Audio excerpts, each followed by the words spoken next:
Cemetery. As we entered those hallowed grounds, we saw rows and rows of crosses among the rows of headstones with other emblems of belief, honoring those who paid the ultimate price on battlefields around the world. The day before, we visited Uvalde, Texas. In front of Robb Elementary School, we stood before 21 crosses for 19 third and fourth graders and 2 teachers. On each cross, a name, and nearby, a photo of each victim that Jill and I reached out to touch. Innocent victims murdered in a classroom that had been turned into a killing field. Standing there in that small town, like so many other communities across America, I couldn't help but think there are too many other schools, too many other everyday places that have become killing fields, battlefields here in America. We stood at such a place just 12 days before, across from a grocery store in Buffalo, New York, memorializing 10 fellow Americans, a spouse, a parent, a grandparent, a sibling, gone forever. At both places, we spent hours with hundreds of family members who were broken, whose lives will never be the same. They had one message for all of us: do something. Just do something. For God's sake, do something. After Columbine, after Sandy Hook, after Charleston, after Orlando, after Las Vegas, after Parkland, nothing has been done. This time, that can't be true. This time, we must actually do something.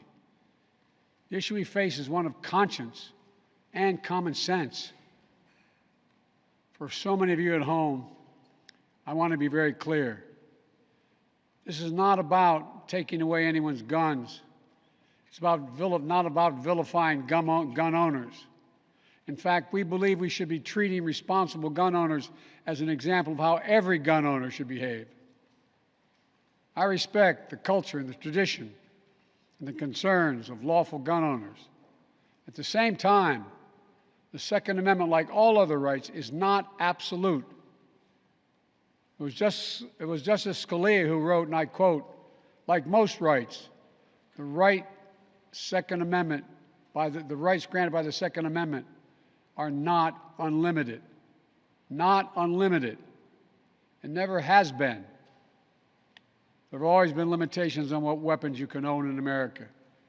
For example, machine guns have been federally regulated for nearly 90 years, and this is still a free country.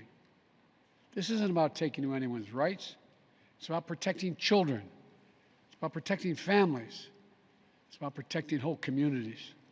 It's about protecting our freedom to go to school, to a grocery store, to a church, without being shot and killed. According to new data just released by the Center for Disease Control and Prevention, guns are the #1 killer of children in the United States of America. The #1 killer. More than car accidents, more than cancer. Over the last 2 decades, more school-age children have died from guns than on-duty police officers and active-duty military combined. Think about that. More kids than on-duty cops killed by guns. More kids than soldiers killed by guns. For God's sake, how much more carnage are we willing to accept? How many more innocent American lives must be taken before we say enough, enough? I know that we can't prevent every tragedy, but here's what I believe we have to do. Here's what the overwhelming majority of American people believe we must do. Here's what the families in Buffalo and Uvalde in Texas told us we must do. We need to ban assault weapons and high-capacity magazines. And if we can't ban assault weapons, then we should raise the age to purchase them from 18 to 21. Strengthen background checks. Enact safe storage law and red flag laws. Repeal the immunity that protects gun manufacturers from liability. Address the mental health crisis, deepening the trauma of gun violence and as a consequence of that violence. These are rational, common sense measures. Here's what it all means. It all means this. We should reinstate the assault weapons ban on high-capacity magazines that we passed in 1994 with bipartisan support in Congress and the support of law enforcement. 9 categories of semi-automatic weapons were included in that ban, like AK-47s and AR-15s. And in the 10 years it was law, mass shootings went down. But after Republicans let the law expire in 2004, and those weapons were allowed to be sold again, mass shootings tripled. Those are the facts. A few years ago, the family of the inventor of the AR-15 said he would have been horrified to know that its design was being used to slaughter children and other innocent lives instead of being used as a military weapon on the battlefields as it was designed. That's what it was designed for. Enough. Enough. We should limit how many rounds a weapon can hold. Why in God's name should an ordinary citizen be able to purchase an assault weapon that holds 30-round magazines that let mass shooters fire hundreds of bullets in a matter of minutes? The damage was so devastating in Uvalde, parents had to do DNA swabs to identify the remains of their children. 9 and 10-year-old children. Enough. We should expand background checks to keep guns out of the hands of felons, fugitives, and those under restraining orders. Stronger background checks are something that the vast majority of Americans, including the majority of gun owners, agree on. I also believe we should have safe storage laws and personal liability for not locking up your gun. The shooter in Sandy Hook came from a home full of guns. They were too easy to access. That's how he got the weapons. The weapon he used to kill his mother and then murdered 26 people, including 20 first graders. If you own a weapon, you have a responsibility to secure it. Every responsible gun owner agrees to make sure no one else can have access to it, to lock it up, to have trigger locks.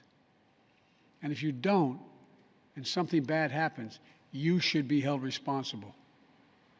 We should also have national red flag laws so that a parent, a teacher, a counselor can flag for a court that a child, a student, a patient is exhibiting violent tendencies, threatening classmates, or experiencing suicidal thoughts that makes them a danger to themselves or to others. 19 states in the District of Columbia have red flag laws. The Delaware law is named after my son, Attorney General Beau Biden.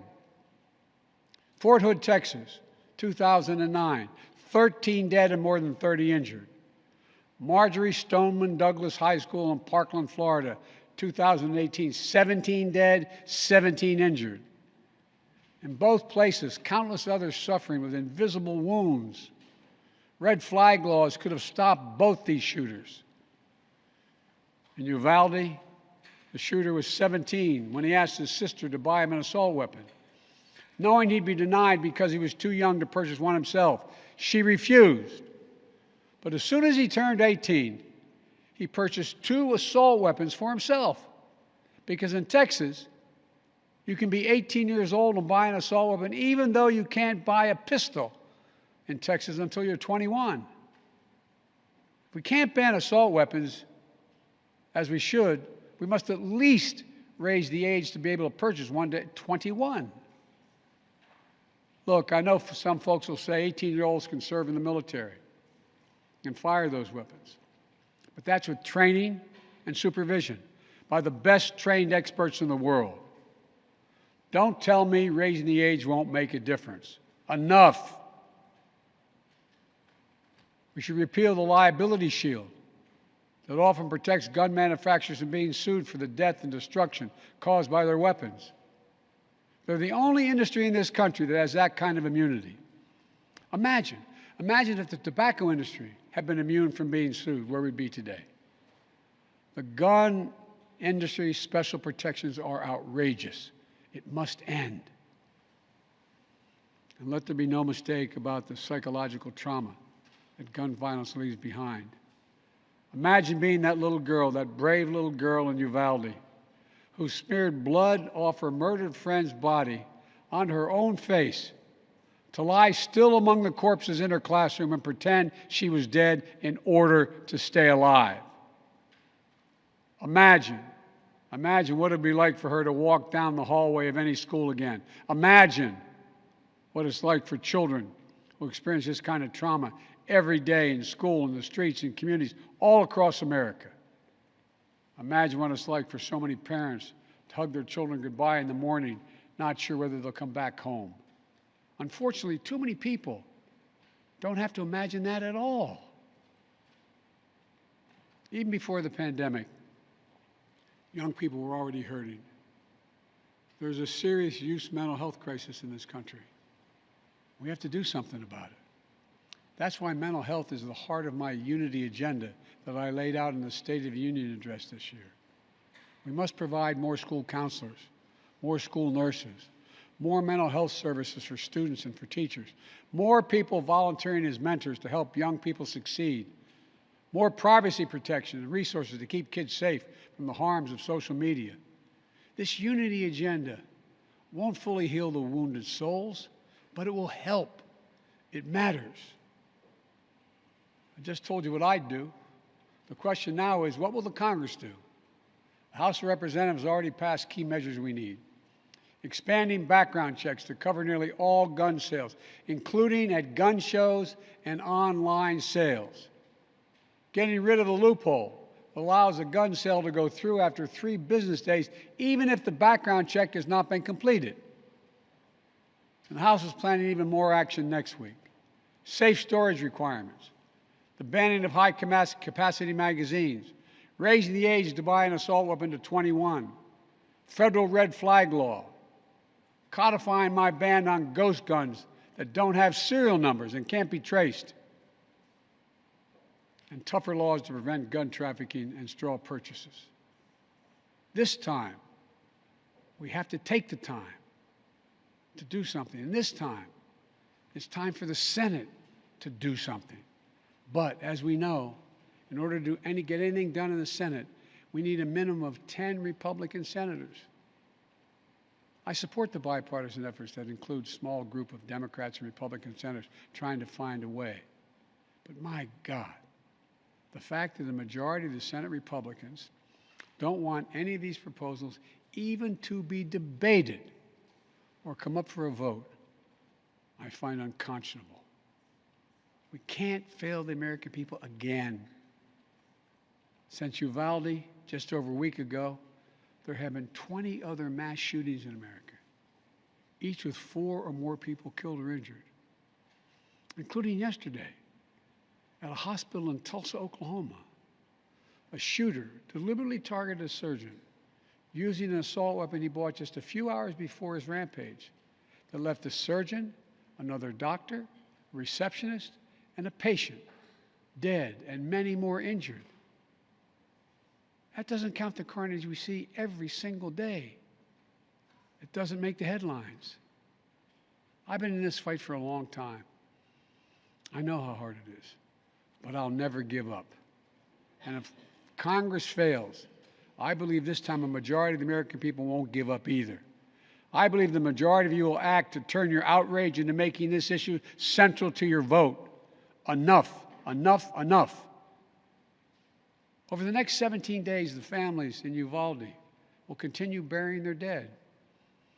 It will take that long in part because it's a town where everyone knows everyone. And day by day, they will honor each one they lost. Jill and I met with the owner and staff of the funeral home as being strong to take care of their own.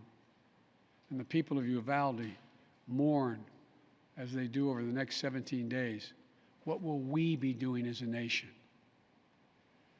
Jill and I met with the sister of the teacher who was murdered and whose husband died of a heart attack 2 days later, leaving behind 4 beautiful orphan children, all now orphaned. The sister asked us, what could she say? What could she tell her nieces and nephews? It's the most heartbreaking moments that I can remember. All I could think to say was, I told her to hold them tight. Hold them tight. After visiting the school, we attended Mass at Sacred Heart Catholic Church with Father Eddie.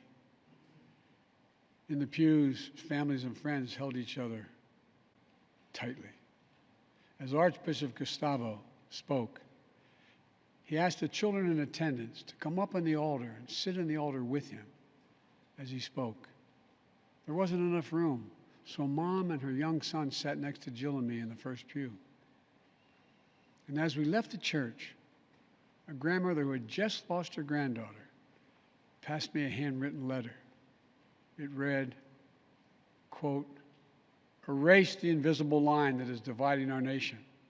Come up with a solution and fix what's broken and make the changes that are necessary to prevent this from happening again." End of quote. My fellow Americans, enough. Enough. It's time for each of us to do our part. It's time to act for the children we've lost, for the children we can save, for the nation we love. Let's hear the call and the cry. Let's meet the moment. Let us finally do something. God bless the families who are hurting. God bless you all. From a hymn based on the 91st Psalm sung in my church.